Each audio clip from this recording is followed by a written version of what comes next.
بسم اللہ الرحمن الرحیم۔ اللہ تبارک و تعالی اس دنیا کے اندر بہت سارے لوگوں کو منصب اور مقام عطا فرماتا ہے۔ بہت سارے لوگ ایسے ہوتے ہیں جنہیں اللہ تبارک و تعالی زندگی میں بڑے بڑے مواقع عطا کرتا ہے۔ وہ چاہیں تو اس موقع سے اپنے ذاتی مفادات حاصل کریں اور چاہیں تو ان اچھے مواقع کو ملت کی، مذہب کی، قوم کی خدمت کے لیے وقف کر دیں۔ کچھ لوگ ایسے ہوتے ہیں کہ جو کسی مقصد کے حصول کی طرف سفر تو کر رہے ہوتے ہیں، لیکن اس کے پیچھے زیادہ تر ان کے ذاتی مفادات کار فرما ہوتے ہیں اور وہ اپنے دنیاوی مقاصد کے لیے، اپنے اور اپنے خاندان کے دنیاوی فوائد کے لیے کوشش کر رہے ہوتے ہیں۔ ایسے لوگ بھی محدود رہ جاتے ہیں، ان کی سوچ بھی محدود رہ جاتی ہے اور کئی دفعہ کچھ تھوڑی دیر کے لیے ان کے نام ابھرتے ہیں اور پھر ہمیشہ کے لیے دب جاتے ہیں۔ کچھ لوگ ایسے ہوتے ہیں جو زندگی کے اندر اللہ کے لیے، اللہ تعالیٰ کی رضا کے لیے، رسول پاک صلی اللہ تعالیٰ علیہ وسلم کی خوشنودی حاصل کرنے کے لیے، دین کی، ملت کی، ملک کی سربلندی کے لیے آگے آنا چاہتے ہیں۔ میرا رب کریم قرآن مجید سورہ حج میں ارشاد فرماتا ہے کہ الذین ان مکناہم فی الارض، کچھ لوگ ایسے ہیں کہ اگر ہم انہیں زمین میں اقتدار دیں، زمین میں اگر ہم انہیں قابو دیں تو وہ کیا کریں گے؟ اقاموا الصلاۃ و آتوا الزکوٰۃ، وہ نماز قائم کریں گے، زکوٰۃ ادا کریں گے، وامروا بالمعروف، نیکی کا حکم دیں گے، ونہوا عن المنکر، اور لوگوں کو بری باتوں سے منع کریں گے۔ وہ دینی، فکری، اصلاحی انقلاب برپا کر دیں گے، نماز کو عام کریں گے، زکوٰۃ کو عام کریں گے، بھلائی کا حکم دیں گے اور برائی سے منع کریں گے۔ اللہ تبارک و تعالیٰ نے ان لوگوں کو جب اقتدار دیا، وہ کون لوگ تھے؟ سیدنا صدیق اکبر، حضرت فاروق اعظم، سیدنا عثمان غنی، حضرت مولا علی رضوان اللہ تعالی علیہم اجمعین۔ اللہ نے جب ان لوگوں کو اقتدار دیا زمین کے اندر، اللہ تبارک و تعالی نے انہیں نبی پاک علیہ الصلاۃ والسلام کی نیابت کے لیے چنا، تو ان لوگوں نے یہ انقلاب برپا کیا، نمازیں عام ہو گئیں، شوق سے لوگ صدقات و خیرات دینے لگے، بھلائی عام ہوئی، برائی کا کلا کما کیا گیا۔ ہمارے ہاں بھی لوگ احتساب کی باتیں کرتے ہیں، ہمارے ہاں بھی لوگ کہتے ہیں کہ میں رشوت خوری کو، کرپشن کو، ناجائز چیزوں کو ہمیشہ کے لیے جڑ سے اکھیڑ پھینکوں گا۔ لوگ دوسروں سے مطالبہ کرتے ہیں کہ یہ سارے کام جائز کریں، لیکن خود اس پر عمل کرنے کو تیار نہیں ہوتے۔ یاد رکھ لیں کہ یہ جو احتساب ہے، یہ انسان کی اپنی ذات سے شروع ہوتا ہے۔ آپ جب نظام احتساب دنیا کے اندر مستحکم کرنا چاہتے ہیں تو اس میں پھر آپ کو اپنی ذات کو سامنے پیش کرنا پڑے گا۔ آج ہم بات کرنے جا رہے ہیں سیدنا فاروق اعظم رضی اللہ تعالیٰ عنہ۔ تو جناب عمر فاروق رضی اللہ تعالیٰ عنہ کا جو نظام احتساب ہے، انہوں نے اس کو گھر سے شروع کیا تھا، اپنے آپ سے اس کا آغاز فرمایا تھا۔ ہمارے ہاں یہ ہوتا ہے کہ جس بندے کے اکاؤنٹ میں اچھے خاصے پیسے ہیں، وہ بل جمع کرانے جائے تو اسے لائن میں نہیں لگنا پڑتا، مینیجر صاحب اسے آگے بلا لیتے، تو وہ بعد میں کیا کہہ رہا ہوتا ہے؟ کہتا دیکھو اللہ نے کتنی عزت دی ہے، مجھے لائن میں نہیں لگنا پڑا۔ بھائی لائن میں لگنا تو آپ کا یہ تھا کہ آپ سمجھتے ہیں کہ سارے مسلمان ہیں، مومنین ہیں، برابر ہیں، تو میں کسی کو تکلیف میں مبتلا نہ کروں۔ جب آپ آگے چلے گئے تھے تو آپ نے بہت سارے لوگوں کا حق مارا تھا، وہ لائن میں جو لگے ہوئے تھے ان کا وقت لمبا ہو گیا تھا۔ آپ نے تو اپنے آپ کو احتساب کے لیے پیش ہی نہیں کیا، بلکہ آپ نے کہہ دیا کہ جناب میرا تو رتبہ اعلیٰ ہے، لہذا یہ میرا حق بنتا تھا، مجھے تو استحکام ملنا چاہیے تھا۔ یہاں بہت سارے لوگوں نے اپنے حق میں چیزوں کو اور رنگ میں پیش کیا۔ سیدنا فاروق اعظم رضی اللہ تعالیٰ عنہ نے اس نظام احتساب کو اپنے گھر سے شروع فرمایا۔ حضرت عمر فاروق رضی اللہ تعالیٰ عنہ اپنے بچوں سے فرمایا کرتے تھے کہ جب میں حکم لوگوں کو کروں گا نا، اپنی رعایا کو، مسلمانوں کو میں کوئی حکم دوں گا تو تمہیں پہلے اس پر عمل کرنا پڑے گا۔ آپ فرمایا کرتے تھے یاد رکھنا لوگ تمہیں اس طرح دیکھیں گے، لوگ اس طرح تمہیں دیکھیں گے جس طرح گوشت کھانے والا پرندہ گوشت کو دیکھا کرتا ہے۔ چیل گوشت کھاتی ہے تو کیا کبھی اس کو پیغام بھیجنا پڑا ہے کہ تو آجا یہاں گائے مر گئی ہے، بھینس مر گئی ہے؟ خود بخود اس کی نظر ہوتی ہے، وہ پہنچ جاتی۔ جناب عمر فرمانے لگے میرے گھر والوں، میرے بیٹوں، میری بیٹیوں، میری اہلیہ، لوگ تمہیں اس طرح دیکھیں گے جس طرح گوشت کھانے والے پرندے دیکھتے ہیں، لہذا میں جب کسی کو عمل کروں تو پہلے تمہیں اس پر عمل کرنا پڑے گا جب میں کسی کو حکم دوں۔ آپ فرمانے لگے یاد رکھنا اگر تم نے میرا حکم نہ مانا تو غیروں نے حکم نہ مانا تو انہیں ایک سزا ملے گی، اور اگر میرے گھر والوں نے نہ مانا تو ڈبل سزا ملے گی، تم پر ڈبل سختی کی جائے گی کہ تم نے میری بات کیوں نہیں مانی۔ یہ نظام احتساب ہے۔ ہم نہ دوسروں کے بچوں کا گلا کاٹ کے اپنے بچوں کی خوشیاں لینا چاہتے ہیں، ہم چاہتے ہیں کہ دوسروں کے بچوں کے حصوں کا مال میرے گھر میں آ جاتا ہے۔ کچھ لوگوں کی سیاست چل جاتی ہے، کچھ لوگوں کا فریب اور فراڈ کام کر جاتا ہے، لیکن وہ گھر روشن نہیں ہوتے۔ ان گھروں میں پیسہ ہوتا ہے پر قرار رخصت ہو جاتا ہے، ان گھروں میں آسانیاں اور وسعتیں تو آ جاتی ہیں لیکن ایک دوسرے کا احترام ختم ہو جاتا ہے۔ سیدنا فاروق اعظم رضی اللہ تعالیٰ عنہ کا یہ طریقہ تھا کہ وہ اپنے بچوں پر سختی کرتے۔ آپ ہمارے ملک میں یہ نظام ہے، موجودہ حکمران ہو یا ان سے پچھلے، بچے سب کے ملک سے باہر رہتے ہیں، یہاں رہتے ہیں تو محلات میں، باہر جاتے ہیں تو بڑی بڑی آسائشوں میں۔ ان کے بچوں کے لیے قانون بھی الگ سے ہیں، قاعدے بھی الگ سے ہیں، اور ہمارے ملک کے اندر تو ایک باقاعدہ پروٹوکول کا سسٹم ہے، اس سسٹم سے گزر کر بڑے بڑے لوگ چلنا پسند کرتے ہیں۔ ہمارے زمانے میں بھی کچھ چیزیں سرکاری ہوتی ہیں خالص، لیکن عجیب نظام ہے نا، ہر چیز کا کرایہ بڑھ جاتا ہے، سرکاری دکان کا نہیں بڑھتا۔ باقی دکانیں 5-6 سال کے لیے ملتی ہیں، سرکاری دکان پہ آپ قبضہ کرنا چاہیں تو پورے 100 سال کے لیے مل جاتی ہے، چونکہ یہ عام عوام کی پراپرٹی ہے تو اس کے ساتھ جو مرضی کو سلوک کرے۔ ایک سرکاری چراگاہ تھی جس کے اندر جانور چرا کرتے تھے، ہمارے یہاں بھی پنجاب میں کچھ جگہیں ہوتی ہیں تو ہم لوگ کہتے ہیں شام لاٹ ہے، سرکاری چراگاہ میں جانور چرا کرتے تھے۔ حضرت عمر فاروق رضی اللہ تعالیٰ عنہ کے صاحبزادے سیدنا عبداللہ ابن عمر رضی اللہ تعالیٰ عنہ نے بھی ایک اونٹ خرید لیا، تو سب لوگوں کے جانور سرکاری چراگاہ میں چرتے تھے، آپ نے بھی اپنا جانور وہاں چرنے کے لیے کھانے پینے کے لیے چھوڑ دیا۔ وہ جب اونٹ آیا تو پتلا تھا، کچھ دنوں کے بعد وہ فربا ہو گیا، طاقتور ہو گیا، موٹا تازہ ہو گیا۔ حضرت سیدنا عبداللہ ابن عمر رضی اللہ تعالیٰ عنہ نے بیچا تو وہ ڈبل قیمت سے بھی زیادہ کا بکا، کیونکہ پہلے دبلا پتلا تھا، اب موٹا تازہ فربا ہو گیا۔ حضرت سیدنا فاروق اعظم رضی اللہ تعالیٰ عنہ کو پتا چلا تو بلایا، فرمایا پتر اونٹ بیچ دیا ہے؟ ابا جی بیچ دیا ہے۔ فرمایا کتنے کا خریدا تھا؟ اتنے کا۔ بیچا کتنے کا؟ ڈبل قیمت بتائی۔ فرمایا اس طرح کر کے اصل رکھ لے اور جو اوپر ملی جائے مجھے دے دے۔ حضور آپ نے کیا کرنی ہے؟ فرمایا میں سرکاری خزانے میں جمع کروں گا۔ حضور کیوں؟ فرمایا اس لیے کہ تیرا اونٹ سرکاری جگہ پہ چرا کرتا تھا، وہ گھاس سرکاری جگہ سے کھاتا تھا۔ حضور سب کے کھاتے۔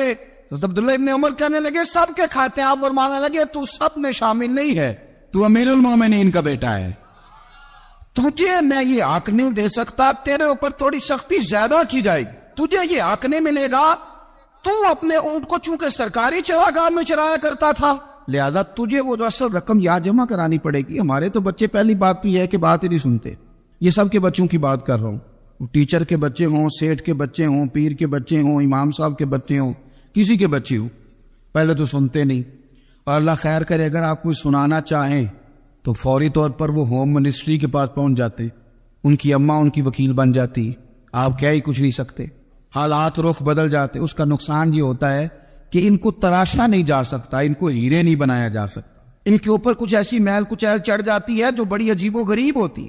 اور کچھ لوگ ایسے ہوتے ہیں جو خرابی کرنے میں بھی اپنا کردار ادا کرتے ہیں، خرابی کرنے میں، اور بڑے لوگوں سے منسلک ہونے کے لیے لوگ رستے تلاش کرتے ہیں، رستے۔ میں چونکہ چیزوں کا مطالعہ کرنے کا بڑا شوقین ہوں، تو میری والدہ داخل تھی کئی سال پہلے ہسپتال میں، تو مجھے اس ہسپتال میں کچھ دن رہنا پڑا، ایک پرائیویٹ ہاسپٹل تھا، تو اس میں انہوں نے جگہ جگہ لکھ کے لگایا تھا ملازمین کو بخشیش نہ دیں، ہم ان کو بڑی اچھی معقول تنخواہ دیتے ہیں، سیلری بڑی عمدہ ہے، تو لوگ بخشیش نہ دیں۔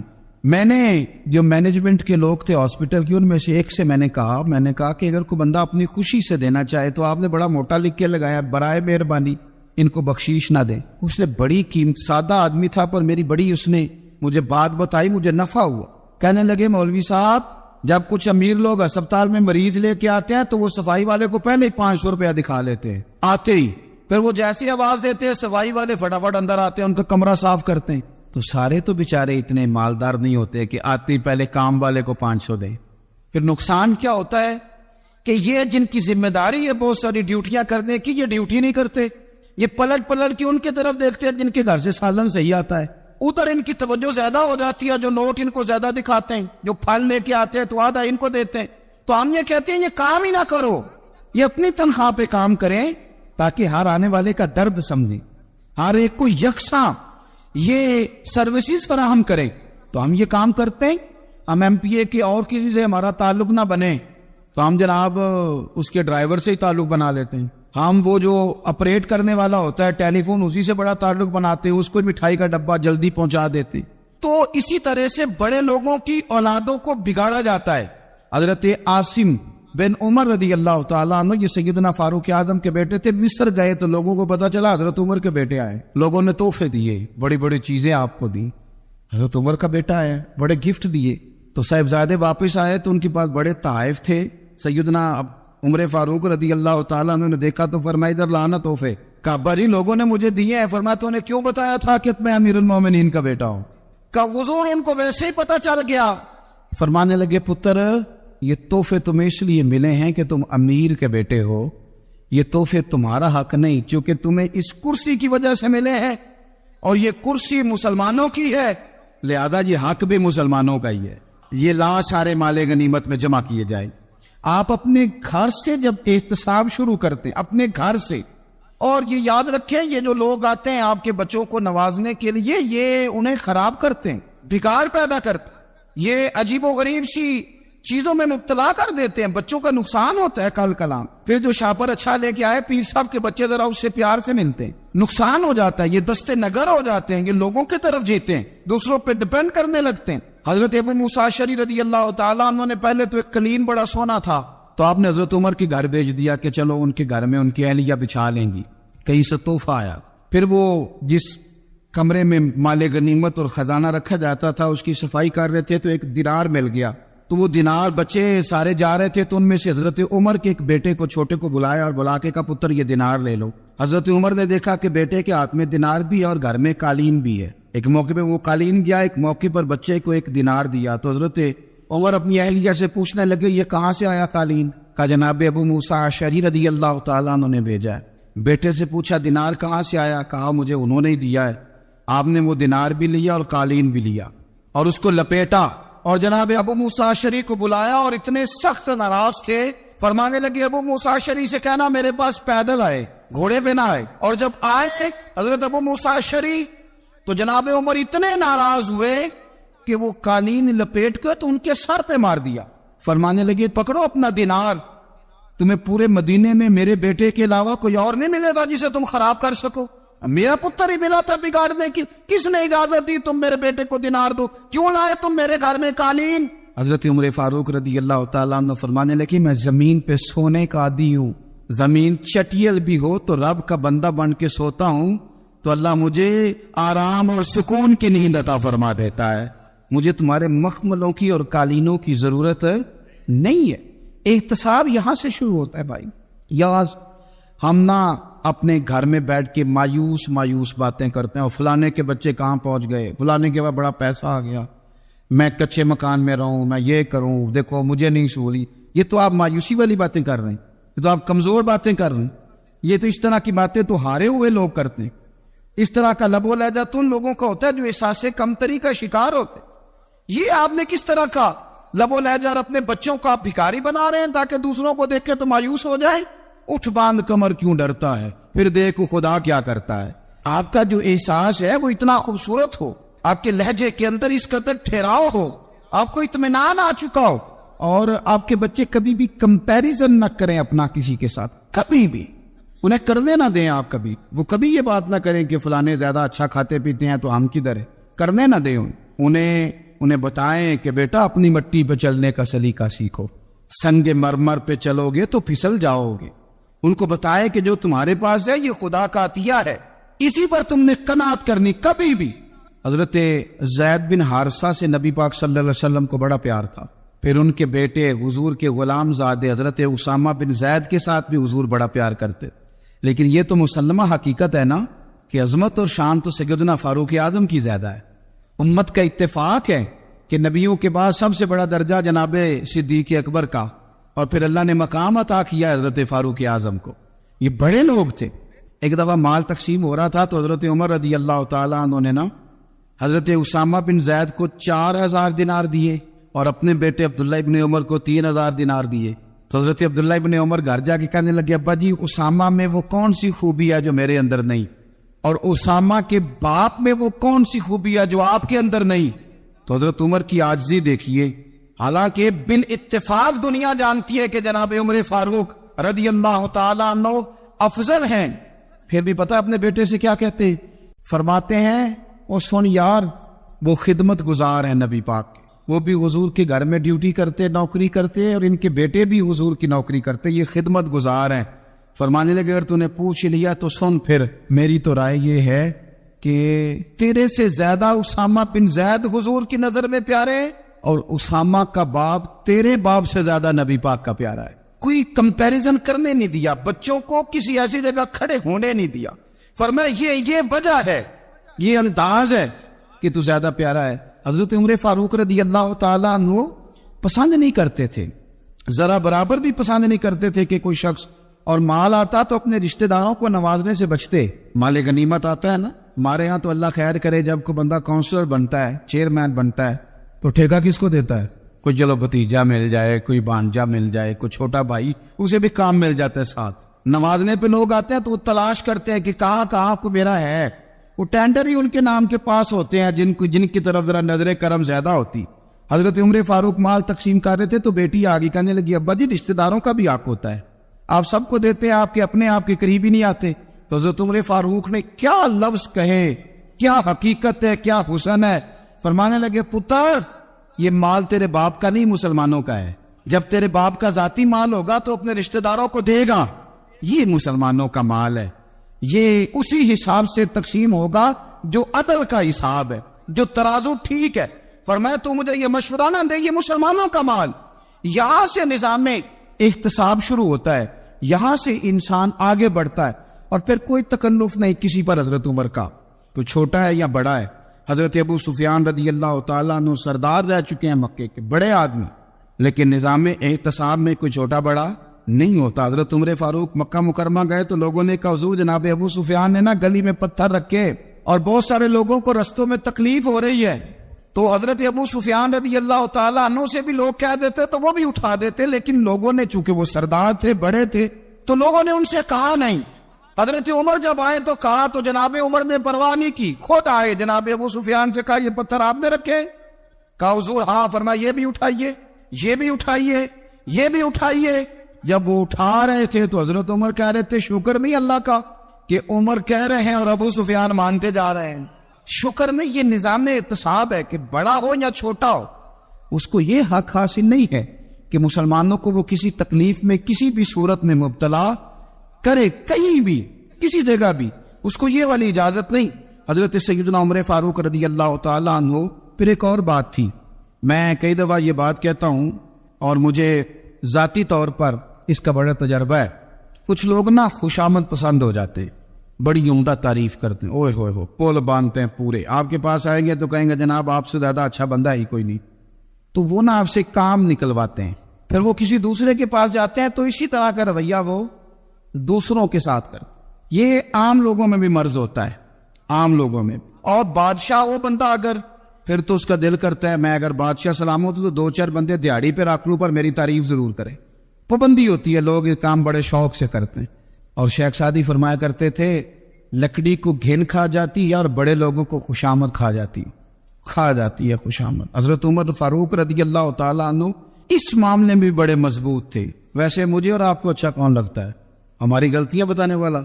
ہمارے ایسا فرمایا کرتے تھے اپنے دشمنوں کی باتوں پر بھی غور رکھو، تمہارے دشمن تمہیں نکھار دیتے ہیں، تمہارے اندر جو کوتاہیاں ہوتی ہیں وہ تمہیں پتہ چل جاتی ہیں کہ یہاں میری اصلاح ہو رہی، ان پر غور کرو وہ کیا کہتے ہیں۔ حضرت عمر فاروق کی تعریف کی ایک بندے نے، کمال تعریف کی، اس کا خیال تھا کہ رزلٹ بڑا شاندار آئے گا، بادشاہ کی تعریف ہوتی تھی تو پھر تھیلی جاتی تھی اشرفیوں کی، کمال رزلٹ آئے گا۔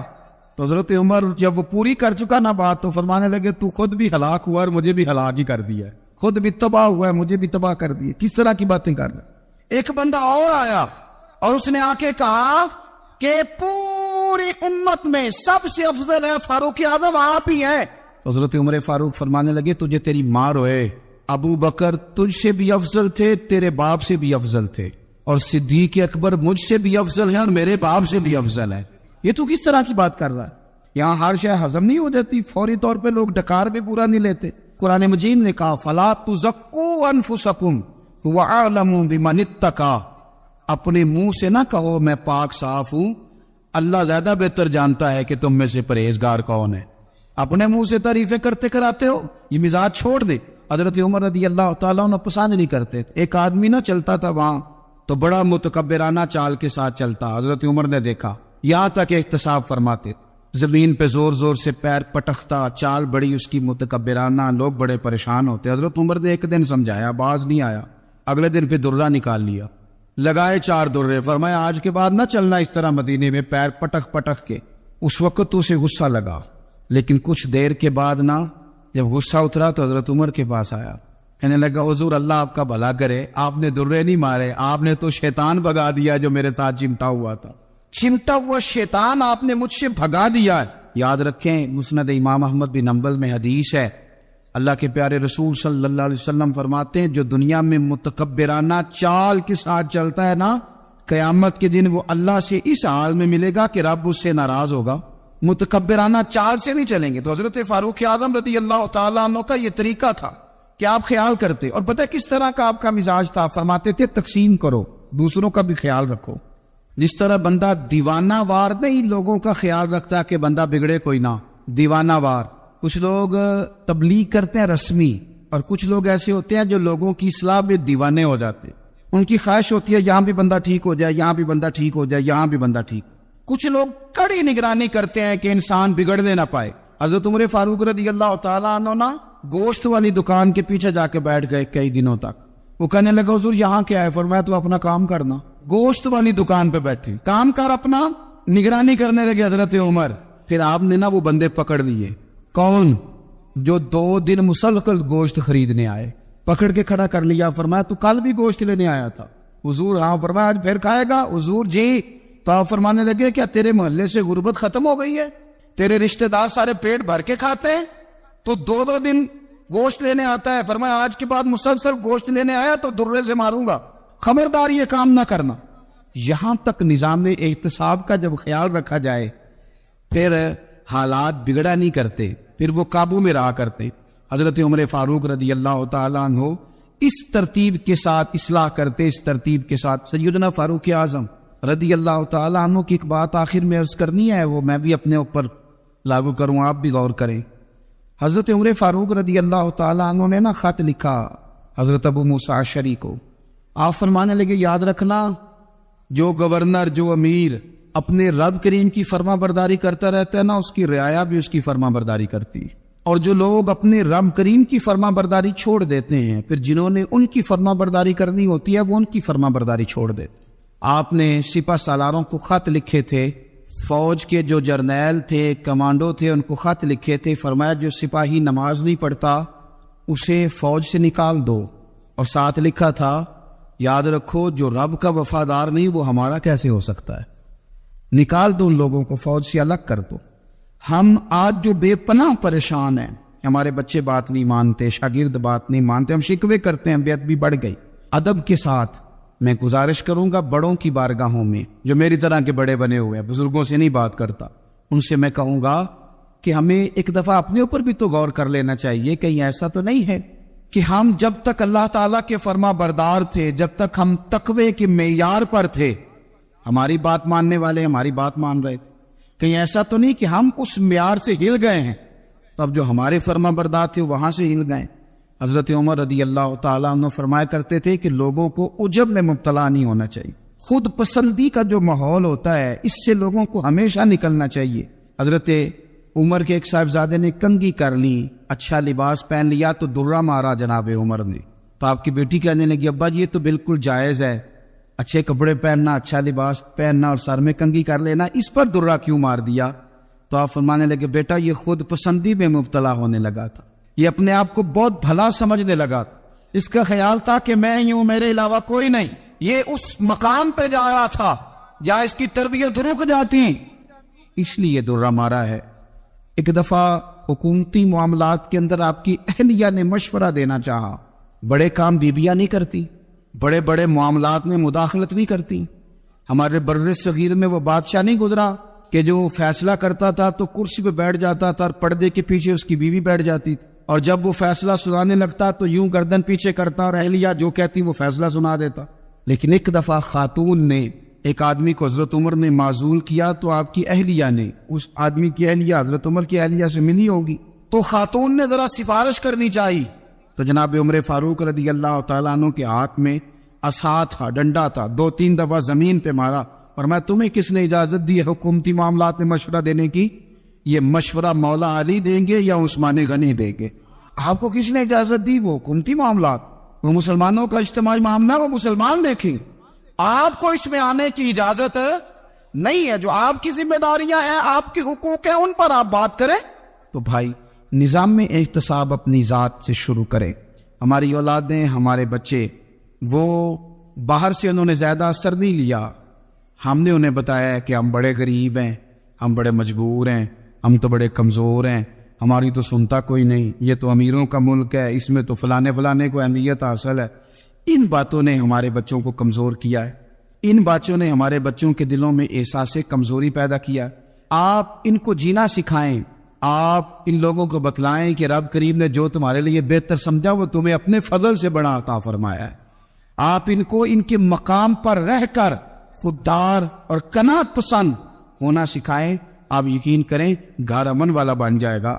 بچے اگر بھنا ہوا گوشت کھا رہے ہوں اور پھر بھی لاڑی رہے ہوں کہ مسالہ میری مرضی کا نہیں، سٹائل میری مرضی کا نہیں، ٹیسٹ میری مرضی کا نہیں، یہ والا گوشت میں نے نہیں کھانا، یہ اس طرح کر کے بھنا ہوتا تو پھر میں نے کھانا تھا، وہ زیادہ خوفناک صورتحال ہو جاتی ہے۔ لیکن اگر ابا جی، اماں جی، گھر والے کھیتوں میں کام کر رہے ہوں اور بچے اچار کے ساتھ روٹی لے کے جائے اور بننے میں بیٹھ کے، پھٹے پہ بیٹھ کے وہ پھر کھانا شروع کریں، اور جب وہ اچار آئے اور وہ ایک دوسرے کو کہیں کہ آج تو 2 کلے ہو گئے میرے کام کے، اس دفعہ تو دیکھنا ہماری فصل کتنی شاندار ہوگی، ایک دوسرے کو دیکھ دیکھ کے وہ ہنسے اور مسکرائے اور ان کی باتوں میں لذت ہو، اور پھر وہ کہیں کہ آم بڑے اچھے مل گئے تھے، دیکھو اچار کتنا سونا آ گیا ہے، دیکھو یہ کس قدر زیادہ اچھا ٹیسٹ ہے، تیل بھی بڑا اچھا ہے، گل بھی بڑے وقت پہ گیا ہے۔ آپ یقین کریں یوں لگتا ہے کہ کائنات کی سب سے بہترین روٹی یہ لوگ کھا رہے ہیں۔ یہ سوچ حضرت عمر نے ہمیں دی ہے۔ حضرت عمر کا بیٹا مصر گیا، وہاں سے کمائی کر کے لایا، تجارت کرنے گیا، لاکھوں کا مال۔ کون سا باپ ہے دنیا میں جس کا بیٹا باہر سے پیسے لے کے آئے تو ابا تفصیل پوچھے کہ بیٹا کہاں سے کمائے، کہاں سے لایا، کتنے ملے، کیوں آئے؟ کون سا باپ تفصیل پوچھتا ہے؟ ابا تو کہتا ہے لا صحیح، اور تعریفیں کرتا ہے میرا بیٹا بڑی کمائی کرتا ہے۔ کبھی پوچھا ہے اس سے کہ ڈیوٹی صحیح دیتا ہے کہ نہیں؟ کبھی پوچھا ہے کہ تو ایمانداری کی روزی لاتا ہے کہ حرام کی کماتا ہے؟ یہ باپ کی ذمہ داری ہے، یہ اماں کی ذمہ داری ہے۔ پھر کہتا ہے بیماری کیسے آ گئی، پریشانی کیسے آ گئی؟ تو نے کبھی سوال کیا اپنی اولاد سے؟ حضرت عمر فاروق رضی اللہ تعالیٰ عنہ کا بیٹا مصر سے پیسے کما کے لایا تو جناب عمر نے بلایا، فرمایا بیٹے اتنی تو تیرے پاس راش ہی نہیں تھی، تھوڑے سے تو پیسے لے کے گیا تھا، اتنی کمائی کیسے ہو گئی؟ اتنے تو پیسے نہیں تھے صاحب، کہاں سے کمائی لائے؟ اس نے کہا ابا جی وہ جو میرے چچا ہے نا مصر کے گورنر، آپ کے دوست، انہوں نے میری مدد کی ہے۔ فرمایا جتنے لوگ گئے تھے سب کی ہے مدد اس نے؟ کہا نہیں صرف میرے کی۔ فرمایا تیرے کیوں کی؟ کہا حضور آپ کے دوست ہے۔ فرمایا چپ کر، حضور انہوں نے مجھے اتنے پیسے دیے، میں نے کاروبار میں ڈالے تو نفع آیا تو میں ان کی رقم دے کے۔ فرمایا خاموش ہو جا، باقی جتنے لوگ گئے تھے سب کی مدد کی اس نے؟ کہا نہیں حضور صرف میری کی۔ فرمایا اس نے تیری مدد نہیں کی، اس نے خلیفہ کے بیٹے کی مدد کی، اس لیے کہ وہ خلیفہ کو اپنے حق میں نرم کر سکے۔ فرمایا آدھا مال تیرا ہے، آدھا مال غنیمت کا ہے، مال خزانہ کا ہے، مسلمانوں کا ہے، اس لیے کہ تو جو وہاں سے مال کما کے لایا ہے وہ اپنے باپ کے خلیفہ ہونے کی وجہ سے کما کے لایا ہے، لہذا رکھ ادھر۔ یا کہتے ہیں کدھر سے آیا، کیسے آیا، کون سا حساب دے، کیا کرے؟ او بھائی حضرت عمر رضی اللہ تعالیٰ عنہ کا اپنی اولاد کے بارے میں یہ رنگ ہے۔ ایک جنگ سے نا خوشبو آئی، خوشبو بڑی مہنگی ہوتی تھی، عرب میں خوشبو آج بھی بڑی مہنگی ہے، وہ زیادہ استعمال کرتے۔ میری باتوں کی سمجھ آ رہی ہے میرے بھائی؟ بڑی مہنگی خوشبو تھی۔ جب وہ خوشبو آئی تو حضرت عمر نے کہا، گھر میں پہلے پہنچی حضرت عمر کے، چونکہ زیادہ عورتیں استعمال کرتی تھی گھر کے اندر خوشبو، مرد بھی لگاتے تھے۔ حضرت عمر نے اپنی بیوی سے کہا، آپ کی زوجہ تو تھی وہ بڑی خوشبو کو پسند کرتی۔ حضرت عمر نے اپنی زوجہ سے کہا کہ خوشبو لاؤ، میں نے ایک عورت کی ڈیوٹی لگائی ہے، وہ خوشبو تول کے نا تو حصہ برابر صحابہ میں بانٹ دے گی۔ تو آپ کی زوجہ کہنے لگی کسی بی بی کی ڈیوٹی لگانے کی کیا ضرورت تھی، میں جو موجود تھی بانٹ دیتی ہوں تول کے حصہ برابر۔ آپ نے فرمایا نہیں تو رہنے دے، فلانے بی بانٹے گی۔ حضور میں نے بھی بانٹنی ہے، میرے پہ کچھ حق ہے؟ آپ نے فرمایا نہیں، تو تفصیل نہ پوچھ، تو خوشبو دے دے، کوئی اور بانٹے گی۔ خاتون خانہ تینا کہنے لگی نہیں مجھے بھی آج آپ کو بتانا ہی پڑے گا کہ کوئی جو بانٹ سکتی ہے تو میں کیوں نہیں بانٹ سکتی؟ زوجہ کہتی عمر نے بات کی تو میری چیخیں نکل گئیں۔ حضرت عمر فرمانے لگے جب تو خوشبو بانٹے گی نا تیرے ہاتھوں کو بھی لگے گی، تیرے دوپٹوں کو بھی لگ جائے گی۔ اگر رب کریم نے مجھ سے سوال پوچھا کہ عمر خوشبو تو مسلمانوں کی تھی، تیری بیوی کے دوپٹے کو کیوں لگ گئی، تو میں اللہ کے حضور کیا جواب دوں گا؟ اگر اللہ نے یہ سوال کیا کہ تیری بیوی نے کیوں لگائی، وہ تو حصہ تھا مسلمانوں کا، تو نے تیری بیوی نے کیوں لگائی؟ تو فرمایا میں نہیں چاہتا کہ اللہ کے حضور مجھے اور تجھے باز پرس ہو، لہذا کسی اور کو بانٹنے دے۔ زوجہ روئی اور تڑپ کے کہنے لگی عمر مجھے لگتا ہے صبح قیامت بھی تیری بیوی ہونے کی وجہ سے اللہ مجھے جنت عطا فرما دے گا، تیری زوجہ ہونے کی برکت سے۔ بھائی یہ معیار رکھا، خدا کی قسم ایسا شخص تاریخ میں دوبارہ نہیں آیا۔ اتنا بڑا آدمی، اتنا بڑا شخص، اتنا بڑا آدمی، اور پھر رنگ یہ ہے کہ عمر 22 لاکھ مربع میل کا حکمران، اور کھجور کے درخت کے نیچے مٹی کا ڈیلا لے کے سو گئے ہیں، پرواہ کوئی نہیں، کوئی مسئلہ ہی نہیں۔ 2 غلام ساتھ بیٹھے، ایک روٹی حضرت عمر نے گھر سے منگوائی، تھوڑا سا سرکہ، تو غلام کہنے لگے ہم نے بھی کھانی ہے۔ فرمایا کوئی حرج نہیں، روٹی کوئی پیٹ بھر کے کھانا ضروری تو نہیں، 3 حصوں میں بانٹ لیتے۔ ایک آدمی آیا ہوا تھا مصر کا رہنے والا ملنے کے لیے، اس نے پوچھا عمر کدھر ہے، تو کہا وہ ادھر جاؤ مسجد میں بیٹھے ہوں گے، اور واپس آیا تو کہنے لگا وہاں تو 3 غلام بیٹھے، ایک روٹی بانٹ بانٹ کے کھا رہے ہیں، لگتا ہے کئی دنوں سے روٹی نہیں ملی۔ 3 غلام تو کوئی نہیں، وہاں 2 ہی تھے، تیسرے تو امیر المومنین تھے۔ اس نے کہا نہیں نہیں 3 غلام ہیں، کپڑے بھی ایک طرح کے پہنے ہوئے، بلکہ 2 کے تو پھر صحیح ہے، تیسرے کے تو زیادہ ماڑے ہیں، کپڑے بھی ایک طرح کے، کھانا پینا بھی ایک طرح کا، اور ان کا نشست برخاست بھی ایک طرح کی ہے، لہذا کوئی فرق نہیں۔ حضرت ابو ہریرہ کہتے ہیں میں لے کے آیا، اور جناب عمر کو جب میں نے کچی زمین میں تامت سمیٹ بیٹھے دیکھا تو میں رو پڑا۔ میں نے اس مصر سے آنے والے کو کہا تو اس کے جلوے دیکھ، اگر اس کی ذات میں اتنا حسن ہے تو محمد عربی کا مقام کیا ہوگا؟ مقام غور۔ 10 محرم کو لوگ دیگے پکائیں گے نا، ہم بھی پکائیں گے انشاءاللہ، یہاں بھی پروگرام ہوگا۔ تو 10 محرم کو جو دیگ پکنی ہے تو ایسا نہیں ہو سکتا کہ 1 محرم کو حضرت عمر کے نام کی بھی کوئی پک جائے۔ اگر امام حسن حسین کے نام کی دیگیں پکے تو جو امام حسن حسین کے سے پیار کرنے والے، جو امام حسن حسین سے، ہم لوگوں نے بھی عجیب رٹا اپنایا ہے نا، ہم لوگ بات کا ایک پہلو دیکھتے ہیں دوسرا نہیں دیکھتے۔ حضرت امام حسن اور حسین کو بھی نبی پاک نے شہید کہا، اور جناب عمر کو بھی رسول اللہ نے خود شہید فرمایا، فرمایا شہید ہے، خود فرمایا اپنی زبان سے کہ یہ شہید ہے، خود میرا عمر شہید ہے، تو ان کے نام کی دیگ نہیں پکنی چاہیے، اس طرف نہیں ہماری توجہ ہونی چاہیے۔ اور اہل بیت نبوی، یہ بات میں پہلے بھی کرتا ہوں آج پھر کرنا ضروری سمجھتا ہوں، اہل بیت کا پیار سن لو کان کھول کے، اہل بیت کا پیار اگر ہمیں کسی نے سکھایا ہے تو سیدنا عمر فاروق نے سکھایا ہے۔ اہل بیت نبوت کی محبت اگر کسی نے سکھائی ہے تو کس نے سکھائی ہے؟ بول کے بتائیے، حضرت عمر نے۔ اہل بیت کا پیار ہمیں حضرت عمر نے بول کر کے سکھایا ہے۔ بھائی یاد رکھے، کسی کی طاقت نہیں تھی دم مارنے کی حضرت عمر کے سامنے، طاقت ہی نہیں تھی، کیسر و کسرا کانپ جاتے تھے، جرأت ہی نہیں کرتے تھے حضرت عمر۔ ہمارے تو تعلقات بڑے ہیں نا غیروں سے۔ حضرت ابو موسیٰ اشعری رضی اللہ تعالیٰ عنہ فرماتے ہیں میرا منشی عیسائی تھا، وہ کاتب کہتے تھے وہ لوگ، میرا حساب کتاب عیسائی تھا، تو فرماتے ایک دن میں نے وہ سارا حساب کتاب لین دین کے حضرت عمر کو دکھایا تو فرمانے لگا جس میں لکھے ہیں اس کو بلاؤ۔ کہنے لگے وہ ضرور مسجد نہیں آ سکتا۔ کیوں نہیں آ سکتا؟ کہنے لگے وہ عیسائی ہے۔ کہتے ہیں حضرت عمر جلال میں آ گئے۔ آپ فرمانے لگے جنہیں رب دور کرتا ہے تم کیوں قریب کرتے ہو؟ یعنی اللہ دور کرتا ہے۔ فرمایا تم غیروں کو اگر عہدے دو گے تو اپنوں کا کیا بنے گا؟ اگر تم غیروں کو عہدے دو گے تو اپنوں کا، ہم نے غیروں کو عہدے دیے تو دیکھا نا اپنے کس طرح کاٹے جا رہے ہیں۔ غیروں کو جو عہدے دے دیے، جرانے سارے غیروں سے روز دعویٰ ہوتا ہے چین ہمارا سجن ہے، چین ہمارا دوست ہے۔ او بھائی دوست ہے تو اس سے کہو نا کہ برما تو تمہاری ایک چھوٹی سی ریاست ہے، چین کے بغیر تو وہ سانس بھی نہیں لے سکتا، اس کو کہو نا اس حکومت پہ دباؤ ڈالے۔ لیکن ہم لوگوں نے غیروں کو عہدے دیے تو اپنے پس گئے۔ حضرت عمر کہتے تھے ذمی کا ہم ادب کریں گے، ذمی کافر کا ہم، ایسا کافر جو مسلمان ریاست کو قبول کرے، بدامنی نہ پھیلائے۔ ایک آدمی کو آپ نے دیکھا آنکھوں سے نابینا ہے اور بھیک مانگ رہا ہے، تو حضرت عمر کو نظر آ گیا۔ فرمایا کون ہو؟ اس نے کہا میں یہودی ہوں۔ فرمایا بھیک کیوں مانگتی ہو؟ کہا جب تک تندرست تھا مسلمانوں کو جزیہ دیتا تھا، بوڑھا ہو گیا ہوں کیا کروں؟ حضرت عمر نے گھوڑے کی پشت پہ بٹھایا کافر کو گھوڑے کی پشت پہ بٹھایا اور بٹھا کے مدینے لائے. حضرت علی شیر خدا وزیر خزانہ تھے. فرمایا علی اس کا وظیفہ جاری کرو. کہا یہ کون ہے؟ فرمایا یہ یہودی ہے لیکن یہ ہمیں جزیہ دیتا رہا, بوڑھا ہو گیا بیچارہ, بھیک مانگنے پہ مجبور ہے, ہماری حکومت کے اندر رہتا ہے, اس کا پورا وظیفہ جتنا خرچہ اتنا وظیفہ لگاؤ. حضرت علی کہتے میں وظیفہ لگا رہا تھا اور وہ میرے نبی کا کلمہ پڑھ رہا تھا, وہ رسول اللہ کا کلمہ پڑھ رہا تھا. یہ مزاج, یہ نہیں کہ کافر. حضرت عمر نے گورنروں کو خط لکھے تھے کہ زبردستی کسی کو مسلمان نہیں کرنا, جہاں ان کی عبادت گاہیں بنی ہو تو گرانی نہیں, کوئی مندر کوئی گرجا ضائع نہیں کرنا.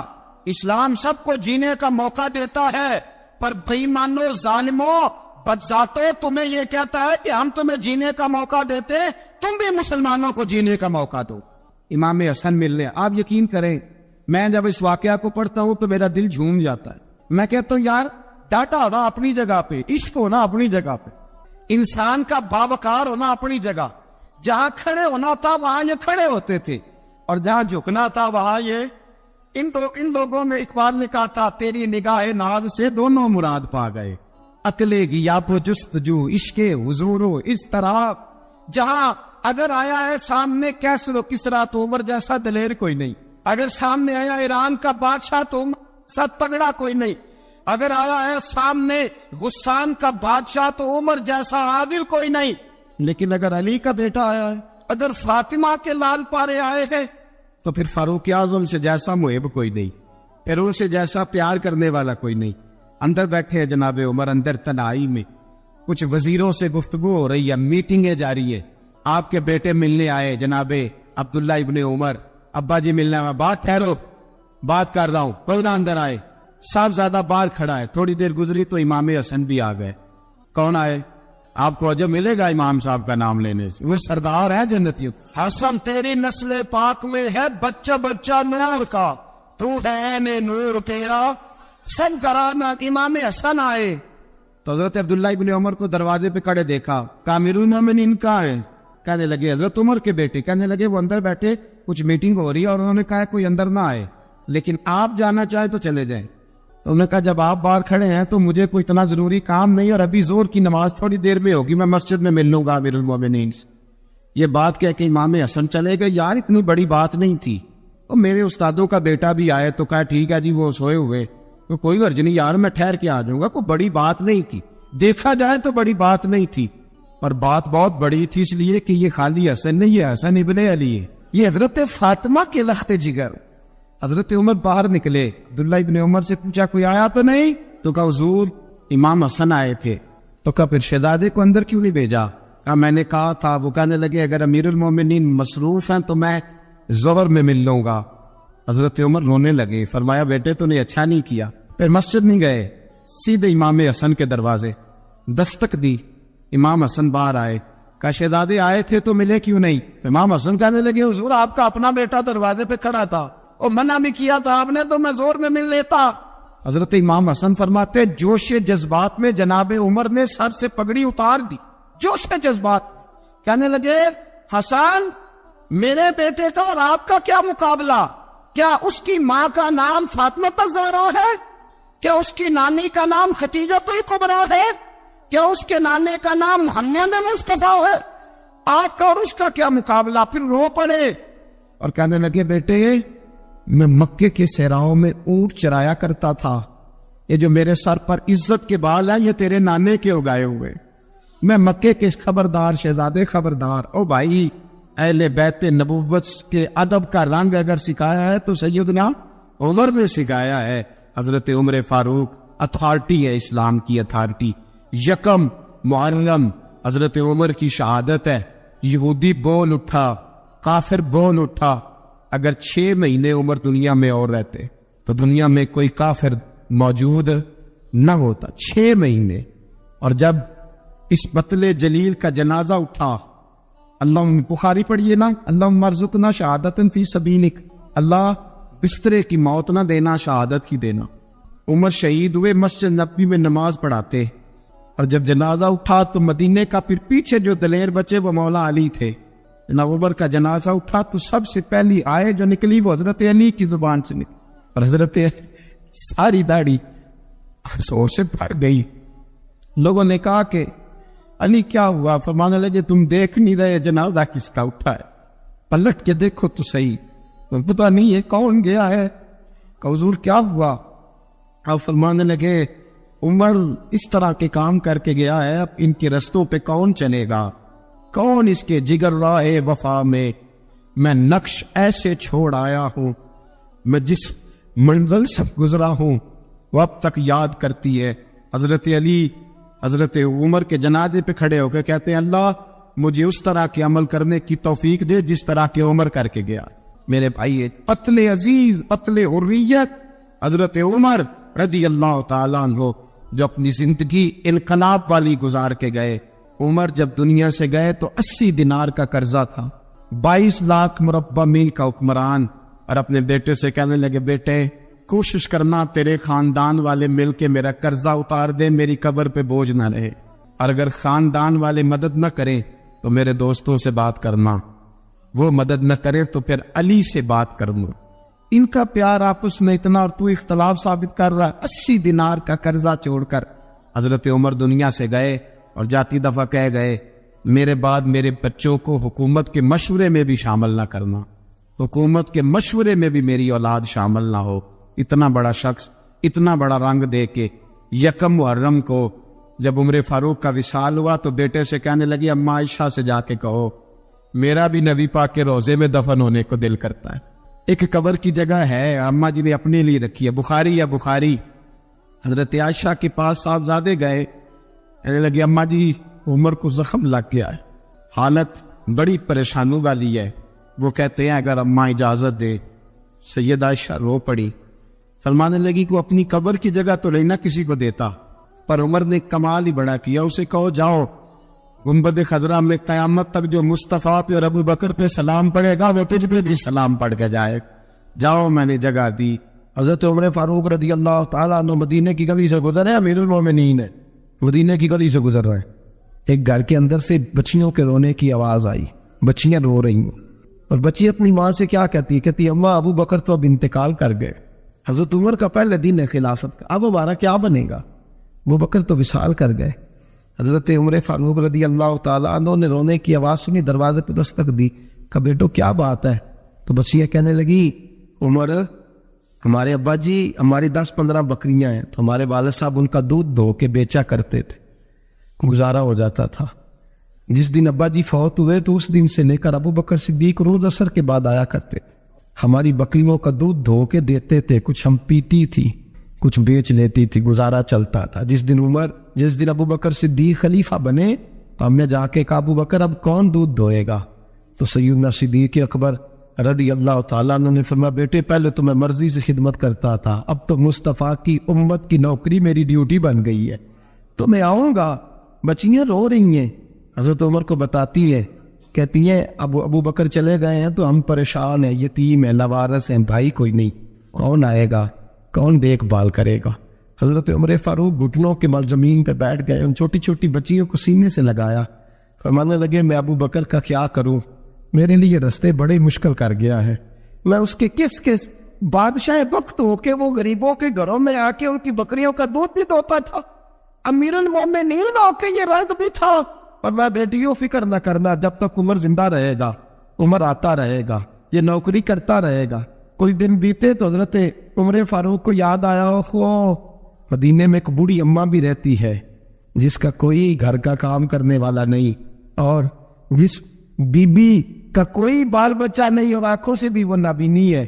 حضرت ابو بکر صدیق رات کے سناٹے میں جایا کرتے تھے، اس کے گھر میں جھاڑو دیتے تھے، یہ بادشاہ ہے، اس کی فقیری کا رنگ دیکھو، اس کو کنویں سے پانی بھر کے لا کے دیتے تھے، اور یہ لفظ آپ سنیں گے تو حیران ہو جائیں گے۔ اس بوڑھی اماں کے لیے نا ایک کونے میں گھر میں دور بار سیل میں ایک جگہ کھود دی تھی جہاں وہ بی بی پخانہ اور پیشاب کرتی تھی۔ امیر المومنین حضرت ابو بکر صدیق رات کو جاتے تھے اور اس کا وہ پخانہ وہاں سے اٹھا کے باہر پھینک کے آیا کرتے تھے۔ اس عورت نے پیغام بھیجا کہ عمر سے کہو میری بھی ڈیوٹیاں تو نہیں سر انجام دینی ہے۔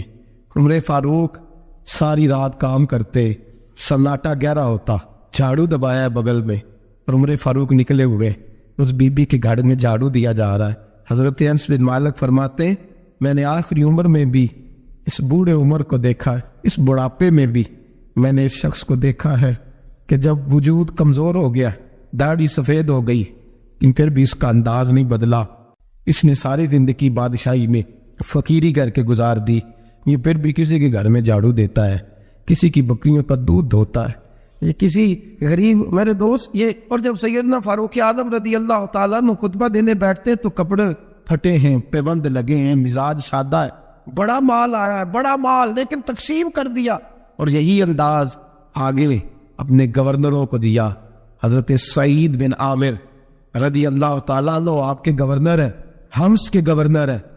جب لسٹ آئی نا غریبوں کی، حضرت عمر نے کہا کہ حمص کے جتنے غریب لوگ ہیں ان کی لسٹ بنا کے بھیجو، ان کو چندہ لگانا ہے۔ تو 17ویں 18ویں نمبر پر حضرت سعید بن عامر کا نام بھی آ گیا، گورنر صاحب کا۔ تو حضرت عمر نے سوچا شاید کوئی اور سعید بن عامر ہے، فرمانے لگے یہ کون ہے؟ جس کی ڈیوٹی لگائی تھی اس سے کہنے لگے یہ سعید کون ہے؟ تو کہا حضرت جی ہمارے صوبے کا گورنر۔ تو فرمایا اس کی لسٹ فقیروں میں؟ فرمانے لگے پتہ نہیں آپ نے کیا رنگ بھر کے بھیجا ہے، مہینہ مہینہ یہ شخص درختوں کے پتے کھا کے گزارا کر دیتا۔ کہ یہ میں فرشتوں کی کہانیاں نہیں سنا رہا آپ کو، میں آپ کو جنات کی یار میں بالا کی باتیں نہیں، اس دھرتی پہ بسنے والے، اس دھرتی پہ وقت گزارنے والے میرے رسول پاک کے تیار کردہ ہیروں کی باتیں عرض کر رہا ہوں۔ حضرت عمر گئے ایک دفعہ، کہا مجھے بتاؤ تمہارا گورنر کیسا ہے؟ تو حمص کے لوگ کہنے لگے ہمیں اپنے گورنر سے 4 شکایتیں۔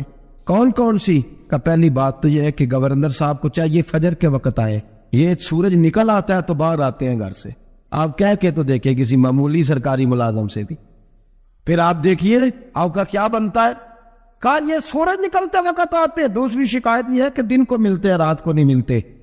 تیسری شکایت یہ ہے کہ مہینے میں ایک دن ملتے ہی نہیں گورنر صاحب۔ چوتھی شکایت ہے کہ روتے ہیں، کبھی کبھی اتنا روتے ہیں کہ بے ہوش ہو جاتے ہیں۔ حضرت فاروق اعظم نے کھڑا کر لیا، فرمایا سعید تیری شکایات آئینہ کا حضور حکم۔ فرمایا سنا ہے، پہلے تو فجر کے وقت آ جاتا تھا لوگوں کے مسائل سننے، اب تو سورج نکلتے وقت آتا ہے۔ کہا حضور بیوی بیمار ہو گئی ہے اور گھر میں نوکر تو ہے کوئی نہیں، تو میں سویرے اٹھتا ہوں تو پہلے ناشتہ بناتا ہوں، بچوں کو کھلاتا ہوں۔ اس عورت نے 35 سال میرے ساتھ وفا کی ہے، اب چارپائی پہ ہے تو میں اس کے منہ میں لقمے ڈالتا ہوں۔ کہا اسے کھانا کھلا کے جب وہ دعا دیتی ہے تو پھر نکلتا ہوں۔ تو کہا سنا ہے تو ہفتے میں ایک دن ملتا ہی نہیں، مہینے میں۔ کہنے لگی حضرت جی جب مدینے سے آیا تھا تو ایک کرتا اور ایک تامد ساتھ لایا تھا، مجھے آج 2.5 سال ہو گئے ہیں، میں نیا لباس نہیں خرید پایا۔ میں نے عرض کی میں اس دھرتی پہ بسنے والے لوگوں کی داستان سنا رہا ہوں۔ کہا میں اپنی تاب میں دھو کر خشک ہونے کو ڈال دیتا ہوں، اسے آدھا دن لگ جاتا ہے، خشک ہوتی ہے تو تاب میں پہن کے قمیض دھو لیتا ہوں اور پھر قمیض ڈال دیتا ہوں۔ حضرت جی سارا دن بیت جاتا ہے تو باہر نہیں آ پاتا۔ حضرت عمر فاروق کی گردن جھک گئی، کا سنا ہے تو رات کو ملتا ہی نہیں، یہ لفظ کہے تو حضرت سعید بن عامر کہنے لگے یہ میرا راز تھا، آپ میرے امیر نہ ہوتے تو کبھی فحش نہ کرتا، دن میں نے بندوں کے لیے رکھا ہے، رات اپنے رب کے لیے رکھی ہوئی ہے۔ میں رات کی تنہائیوں میں اپنے کریم کی بارگاہ میں جاتا ہوں اور میں سارے دن کے گناہوں کی معافی مانگتا ہوں، میں اپنی غلطیوں کی تلافی کا سوال کرتا ہوں، اس کے حضور جاتا ہوں، اسے دکھڑے سناتا ہوں، رات میری اس کے لیے بیت جاتی ہے۔ حضرت عمر کی اور گردن جھک گئی، فرمایا یہ بتا کہ تو ملتا ہی نہیں، کہ کبھی کبھی تو روتا ہے اور بے ہوش ہو جاتا ہے۔ حضرت جی 40 سال کی عمر میں کلمہ پڑھا ہے، جب 40 سال کے پچھلے گناہ یاد آتے ہیں تو کب پھر میں ضبط نہیں کر پاتا، وہ خطائیں، وہ پاپ، وہ جرم، وہ خطائیں جب سوچتا ہوں کہ رب کھڑا کر کے پوچھے گا بتا یہ جرم کیوں کیا، تو وہ احساس مجھے پریشان کر دیتا ہے۔ حضرت جی میں پھر برداشت نہیں کر پاتا، پھر میں تڑپ اٹھتا ہوں، میری یہ کوتاہیاں ہیں، بتائیے کیا کہتے ہیں۔ حضرت فاروق اعظم نے گردن اٹھائی تو آنکھوں میں آنسو تھے، کہنے لگے یا اللہ مجھے اس جیسے کچھ اور گورنر بھی عطا فرما، یا اللہ اس جیسے کچھ اور گورنر بھی۔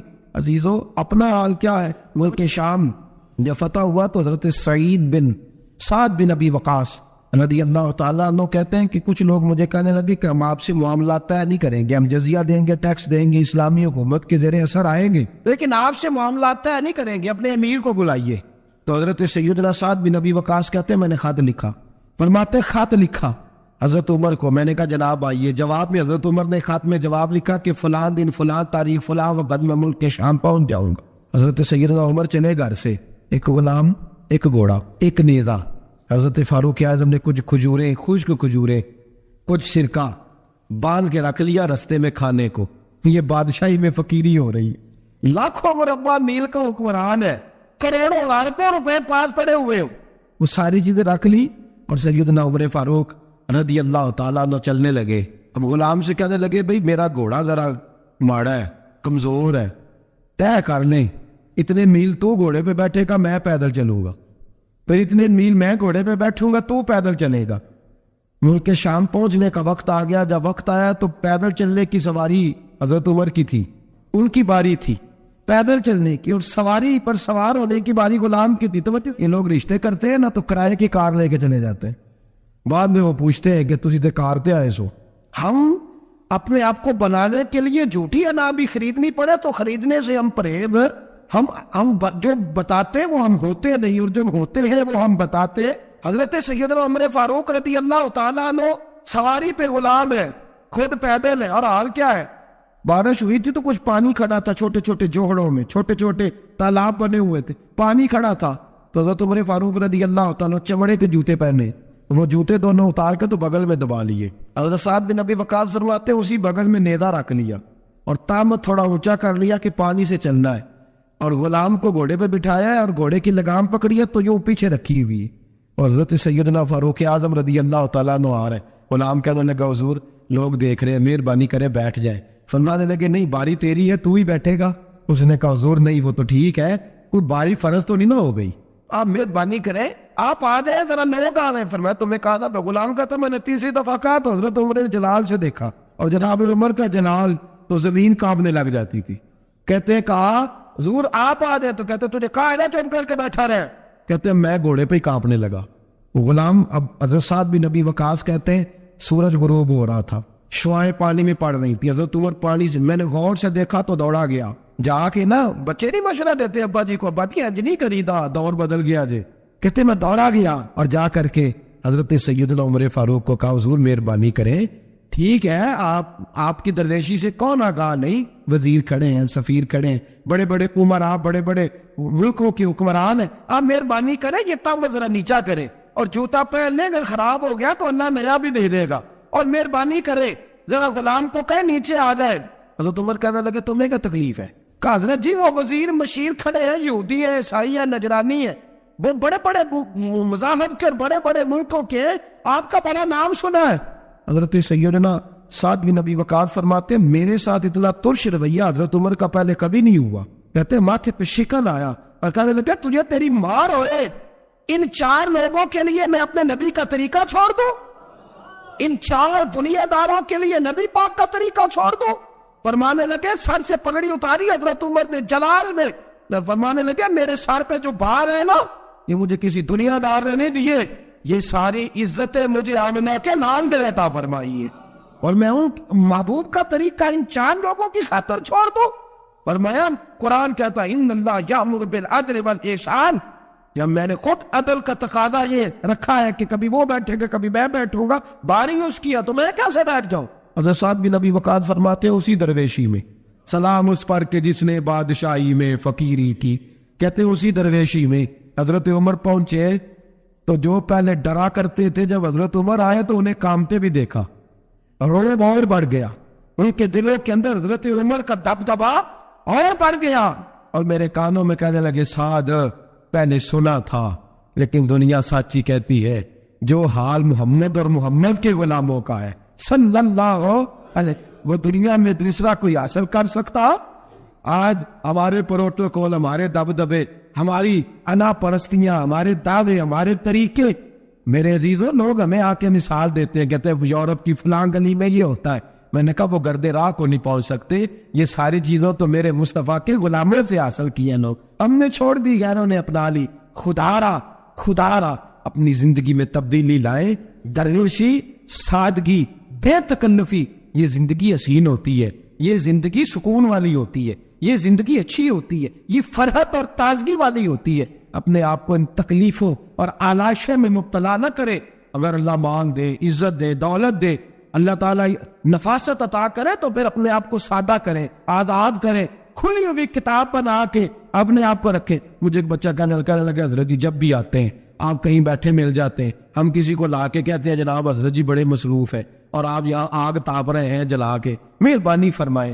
میں نے کہا یار 2-4 دن تو بن سور کے بیٹھنا بندے کے لیے آسان ہوتا ہے، سارا دن ملمہ سازی کر کے رکھنا اتنا آسان کام ہو تو ویسے بھی بندہ جو ہو وہ نظر آئے تو اس کے لیے زیادہ بہتر ہوتا ہے، جو ہو وہ دکھائی دے، وہ زندگی آسان ہو جاتی ہے، بہتر ہو جاتی ہے۔ اور ویسے بھی جو کھلی ہوئی کتاب ہوتی ہے اس میں لوگ مشکوک نہیں ہوتے، جو بندی ہوئی ہوتی ہے نا اس میں لوگوں کو خبر نہیں ہوتی کہ نہ جانے یہ کیا معاملہ ہے۔ میرے عزیزو اپنے آپ کو بے تکلف بنائے۔ بے تکلف سے مراد یہ نہیں کہ جیسے بے تکلفی ہم نے ایک غلط چیز کا نام بے تکلفی رکھ دیا ہے کہ جو آدمی بات پہ ٹھٹھا کرے، بات میں مذاق کرے، وہ بے تکلف ہوتا ہے۔ یہ تو بے تکلفی اسلام اس کو پسند ہی نہیں۔ بے تکلفی سے مراد یہ ہے کہ جھوٹی انا نہیں بنائے، جھوٹے معاملات اپنے گرد نہیں اوڑے۔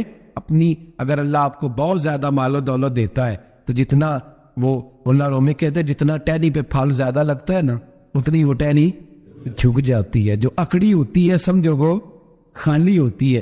اگر آپ پھلدار ہیں تو پھر آپ کو جھکے، پھر آپ کو با اخلاق ہونا چاہیے، با محبت ہونا چاہیے، پیار والا ہونا چاہیے۔ زندگی میں اس چیز کو ضرور اپنائیے۔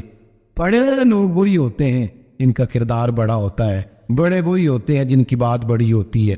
کوئی باتوں سے اور پروٹوکول سے کبھی بڑا نہیں ہوتا، ہمیشہ مدحت خیر الانام میں گزرے۔ دعا ہے یوں اور درود و سلام میں گزرے۔ آخر دعویٰ الحمدللہ۔